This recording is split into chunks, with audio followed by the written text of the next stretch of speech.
Welcome everyone to Bonifabcustom. Today we're going to be continuing with our Kris dagger. Now on the dagger I'm going to be starting to make the bevels. Now as I was thinking about making the bevels, I was getting anxious because there is going to be so much work to do in making these bevels, and especially because I'm going to be doing them by hand. Now the first thing I did was I scribed the line, the center line for this knife. You can kind of see it there. And the reason I did that is because I need to know how much to take off of each side to make that tang even. And then I'm going to use that tang, that center line, to measure out the right dimension for each one of these waves on this dagger. Now, to make this, or to cut this out, I'm going to put it onto my milling machine, and I'm going to use that Scribe line as a reference. So let's put it on. So now I'm over at my milling machine, and I'm going to put my dagger in here. And I'm just lining up by eye that Scribe line to the top of the vise. Now I already checked and indicated the top of the vise is actually parallel to the table. So now I have that locked in place. And I'm going to use this 3/8 4-flute carbide end mill, and I'm going to cut off all this excess material, and then I'll do the same on the other side.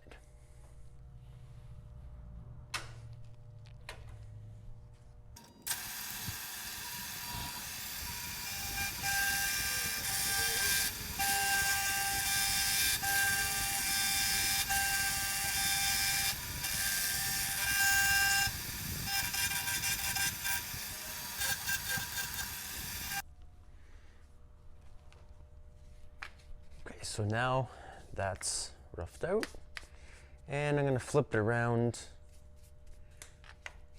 and do the opposite side.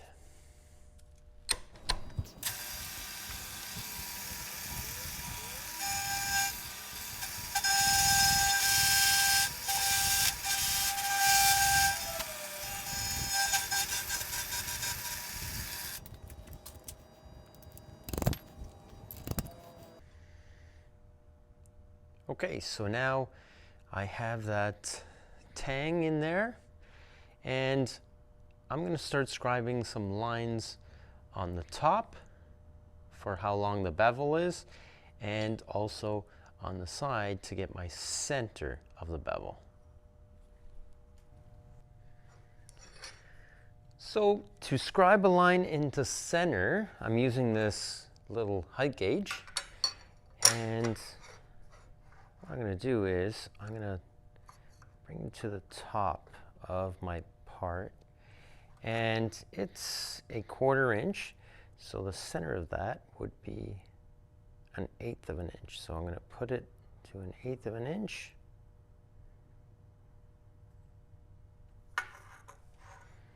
and then scribe a line all the way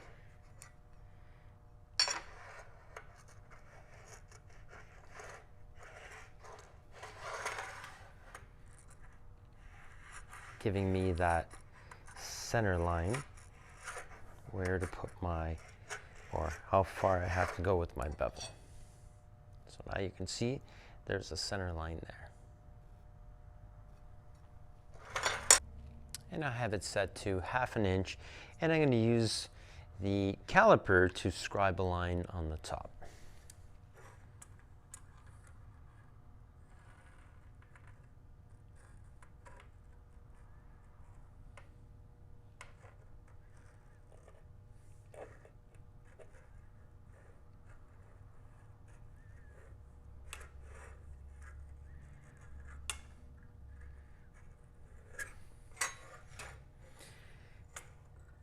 Now this is just an old caliper that I use for this.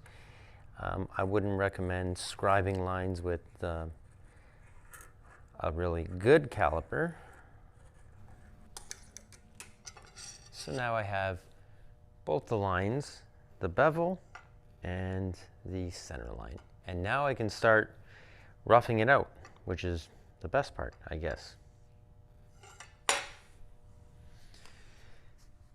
So to rough out the majority of the material, I'm going to be using this die grinder, and I'm going to be using this really aggressive carbide burr tool, and I hope I can take the majority off without overcutting it, and that might save me some time.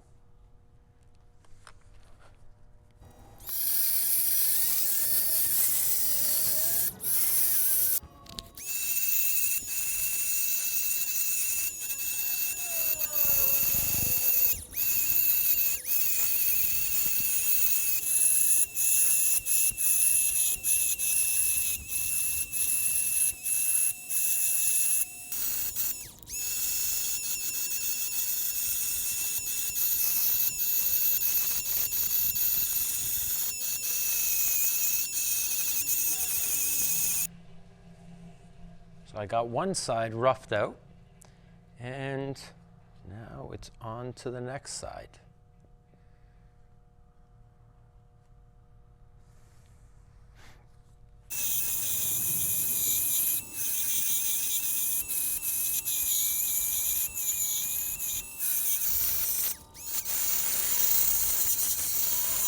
So now that I have it roughed out with the die grinder and the burr, I'm going to smoothen those transitions to the bevel with a file. So I'm going to start with a round file and see how that works out.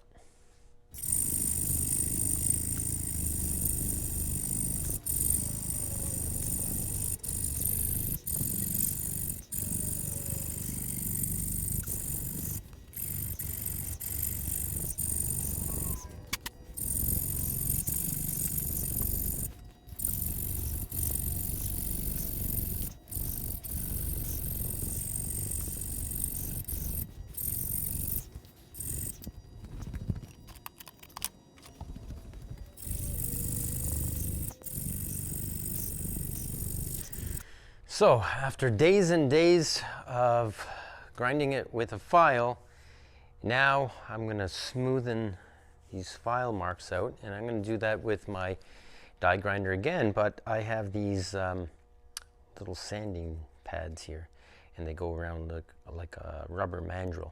So I'm going to try this out, see if I can speed up my finishing or pre-finishing.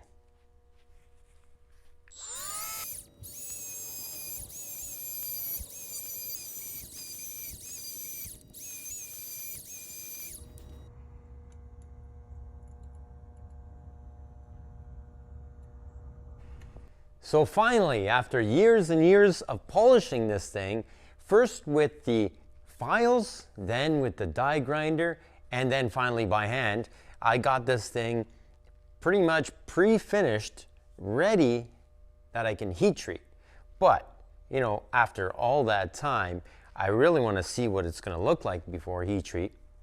So I'm going to give it a little pre-etch, and we're going to put in some sulfuric acid just to see if it's nice or not, the pattern.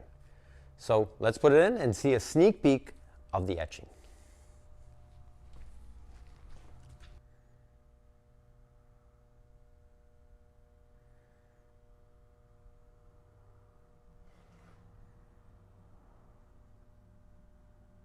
So there was a little sneak peek of the pattern. And we can see some copper in there. We see the multi-layers of the 15N20 and the 1095. So it looks like it's going to be really nice. We're going to see more of that contrast once it gets heat treated, polished, and then etched again. So thanks again for watching Bonifabcustom. Stay tuned for next week as we have part 3, where I hope I can make the guard and get this thing all heat treated, getting it one step closer to finishing this Kris dagger. Thanks again. Don't forget to subscribe, and we'll see you next week with another video.